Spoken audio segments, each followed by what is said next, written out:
સમાચાર પર નજર કરીએ તો નવસારી શહેરની શાંતિ ડોહળનાર સામે કાર્યવાહી કરવામાં આવી છે। બંને સમુદાયના 200 થી 300 ના ટોળા સામે ગુનો દાખલ કરવામાં આવ્યો છે। પાર્કિંગ બાબતે ઝઘડાએ ધારણ કર્યું હતું ઉગ્ર સ્વરૂપ। વિડીયોગ્રાફી અને સીસીટીવીના આધારે હવે કાર્યવાહી કરાશે। દરગાડ રોડ વિસ્તારમાં પોલીસે સ્થિતિ કાબૂમાં લીધી છે। પોલીસે બંને જૂથના લોકોને શાંતિ જાળવવા માટે અપીલ કરી છે। સાથે જ હવે પોલીસે ટોળા સામે ગુનો નોંધી વધુ કાર્યવાહી હાથ ધરી છે।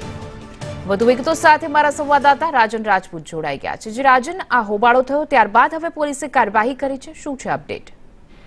જી બિલકુલ હિના, હું આપને ખાસ જણાવવા માંગીશ કે ગઈકાલે રાત્રે નવસારી શહેરની શાંતિ દોડવાય એવો એક માહોલ બન્યો હતો। શહેરની અંદર સામસામે બે ટોળા આવી ગયા હતા અને બંને ટોળા વચ્ચે જૂથ અથડામણ થાય તેવી પૂરેપૂરી શક્યતાઓ જોવાઈ રહી હતી। તે સમયે પોલીસે વચ્ચે રહીને મામલાને કાબૂમાં લીધો હતો અને ગઈકાલે રાત્રે પોલીસને જે છે એ શહેરીજનોને, શહેરના લોકોને શાંતિ જાળવવા માટે અપીલ કરી હતી, પરંતુ હવે ત્યારબાદ પોલીસ પણ એક્શન મોડમાં આવી છે।